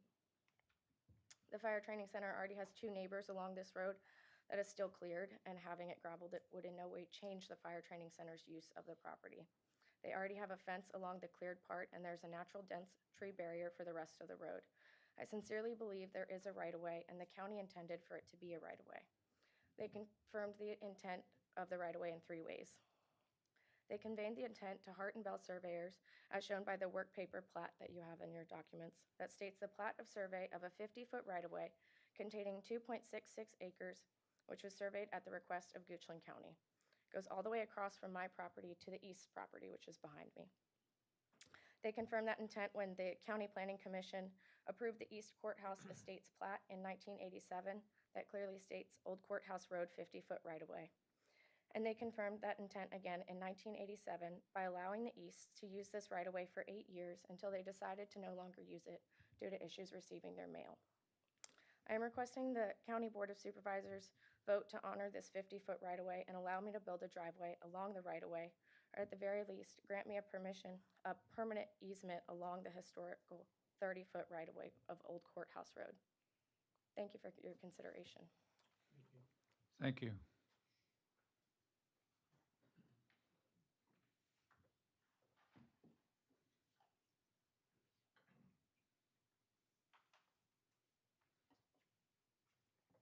Hello. My name is Carolyn Elliott. I live on Poplar Forest Lane, abutting the proposed Serenity Trail subdivision. And I've attended several of the meetings and am here tonight with a true concern not only for this area, but for all development in Goochland County. If you ask most people in this country what the most important resource is that we have, they would probably say oil or coal or gold. But you live in the country, you know what the most important resource is. It's water. And I have been shocked at how shallow the research has been that this development group has done on the water use. A lot of us have lived here 30 years. We've got shallow wells. We've had years where it looked like our wells were going to go dry. And I'm asking all of you to please put some very, very serious criteria in place so that if somebody is putting in a development, they can't just say, oh, there'll be deep wells. They won't bother your water source. Well, where's your evidence? Where's your research? Where are the studies? None of them were presented. They were asked twice, and they were not presented. So as we develop the county, which I didn't think it was ever going to happen, but I guess it is, I'm asking you to please be very vigilant and come up with some very strict criteria on water, because I think that's going to be our greatest issue. I walked into Parrish's store 28 years ago, and I was complaining about the rain, and I got told off by a farmer. You live in the country, ma'am? You're not from here, are you? You live in the country. You don't complain about the rain. And it's water, and we have to do things the right way, which this county's always done, and I'm asking you today to please put in some very strict restrictions and to ask and demand that you get very good evidence on water use for anything that's being developed in this county. Thank you for your time and consideration. Thank you, ma'am.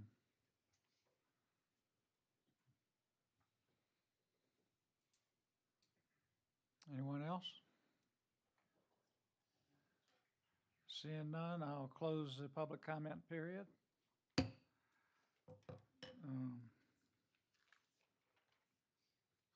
Next, we have a presentation on Serenity Trail. Ms. Sherry, Mr. Cash, you're going to present that? Actually, the applicant for that has requested a deferral to your October 7th meeting. I do believe that he is here tonight to speak to the deferral if you like. Mr. Jeanette. Okay, so that's something we should vote on. Yeah, we had provided a slide, Lisa, if you need it. Do we have a motion? We have a slide in there. Yeah, all right, I'll make a motion to defer this. Do we have a date? Till October 7th? Second. Any further discussion? Let's do a roll call. Mr. Lyle? Yay. Mr. Christie? Yes. Mr. Spoonhour? Yes. Mr. Vaughters? Yes. And Mr. Winfrey? Yes. All right, next we have application by Big Daddy's Office Land Holding Corporation LLC, requesting a proffer amendment to rezoning case RZ 1999.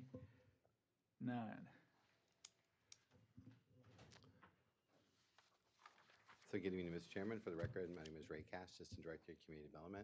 So this application, RZ 2025-0003, the applicant is also requesting a deferral. I believe it's to be, we determine a date, I'm sorry. We have not determined a date yet. I believe, so that would be if the board would like to discuss, our standard deferral is 30 days. But that's my understanding, there may be a request for an additional deferral Okay. for this. So do we have this again? A deferral date needs to be determined before the board Yeah, could to- move to- on to it. be But you can have determined, yeah. discussion, but hear before from you the can vote on it, you have to have that date. Do we want to hear from the applicant? Does the applicant want to say anything? I mean, I'm fine with, you know, If you just go ahead and state your name and. yeah, Evan Weiner with Big Daddy's Oilville Office Land Holding Corporation. We're fine with October. We're fine with pushing this out. We've had some discussions with staff about some of the logistics involved, and you know, whatever y'all want to do, we're okay with. Would a May of 2026 date be appropriate? Sure. Okay. Okay. All right, Mr. Spooner, would you like to say something? Sure. So thank you. Before I make a motion, I just want to give a little bit of context. So this is a very interesting case in that we have a person that has a business in the county, has outgrown his current facility and did exactly what we hoped he would do, what anybody would do, is they move their business out from their home and they move it into our industrial park. In that industrial park, there's some proffers that are not being consistently enforced. We do typically look at when we get complaints. However, putting myself in the applicant's shoes and being told that I have to provide screening on very expensive commercial land, but looking to the right and left and seeing people that aren't in compliance, it can be a challenge. This was brought up to the board in 2x2s, and I don't think we really were able to truly appreciate the situation that was in.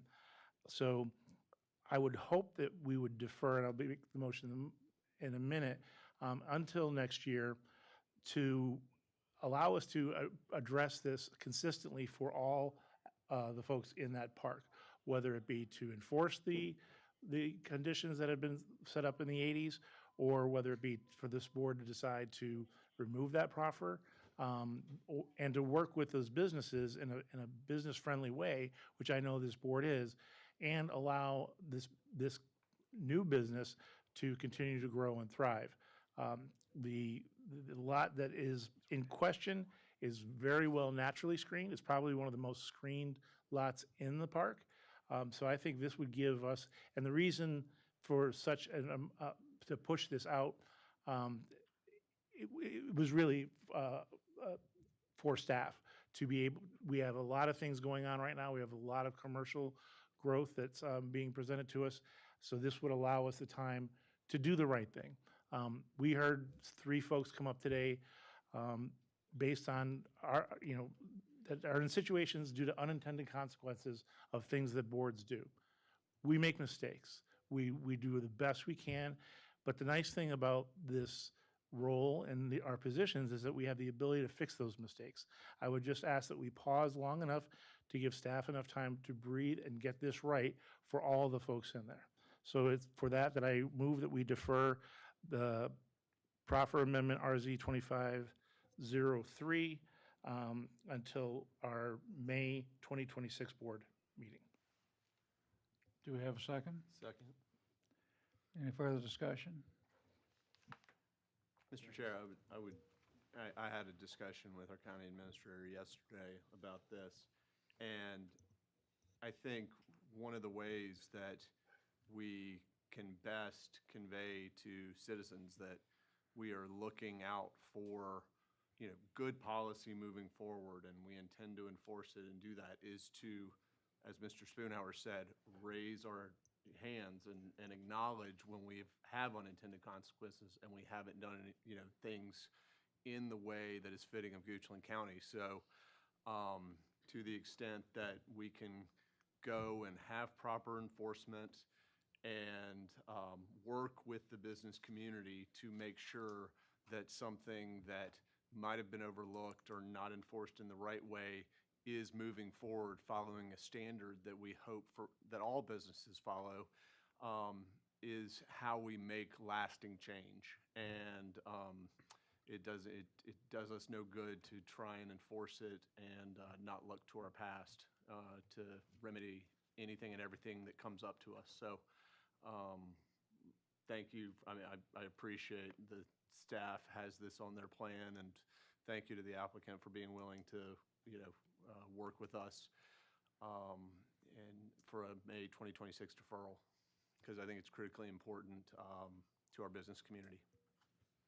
Yeah, I want to thank the applicant too for giving us this opportunity. And quite honestly, I'm hopeful that we'll work something out that will be mutually agreeable and advantageous to us, to both sides. I have expressed my concern that if we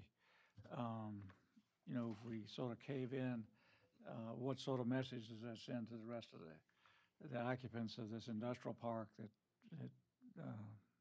when we go in and try to enforce it? But I think we've had enough dialogue. We can come to some sort of a plan where we can move forward. So thank you very much. And so we have yes, you want to? Can I make one more brief comment? Yes, go ahead. Yeah. So I really appreciate Oh, y'all. Mike. Got it. There we go. There you I really appreciate y'all taking a moment to step back. I think I've shared with y'all, I am in an interesting spot because I'm a citizen. I own a business in the county. I own land in the county. And the interest of those three different roles that I have don't always align, And so I think that what we're doing, what we're hopefully going to do tonight is the best thing for the community, which may not be the best thing for my business. But at the end of the day, I want it to be the same as everybody else. So I appreciate y'all considering you. this. So Thank you. thank you. Thank you. All right, so we have a motion before us, and Yeah, Mr. Chairman, I think we're still in discussion, aren't we? yes, sir. Okay, I see Mr. Christie's light is on. I'm sorry. Oh, well, but mine is. And this is just point of information. If the applicant is not in compliance, we're not incurring any penalties or any kind of downside, the unintended consequences, I guess, to make sure by deferring, we're not saddling a situation, creating a situation that, and I'm not even finishing my sentences and I'm being told no. Okay, so, all right, so thank you for that point of information. Thank you for bringing that up. Any further discussion? All right, the motion's before us. We have a first and a second. No further discussion. Do a roll call? Yes, sir. All right, so we'll start with Mr. Lyle. Yay? Mr. Christie? Yes. Mr. Spoonhauer? Yes. Mr. Vaughters? Yes. And Mr. Winfrey? Yes. All right, so if there's no further business before the board meeting, I'll call for an adjournment to September the 12th at 10 a.m. County's Legislative Delegation Meeting at Central High Cultural and Education Complex, and a regular meeting on October 2nd at 6 p.m., where we would have a joint countywide Board of Supervisors and School Board Town Hall meeting right here in this room. And Mr. then Chairman, if I could interrupt and just remind people, on the 22nd of this month, there will be the District 5 Town Hall meeting also. Yeah, did you want to talk about that a little bit? Well, the county administrator mentioned that, but it is at Hope Church, 6 o'clock. Everybody's invited, but there's going to be a decided focus on District 5 issues. No offense to the western part of the county, but broadband is not a top topic for District 5. And schools really are not as much of a concern there, but water pressure and roads and other things will be very much addressed there.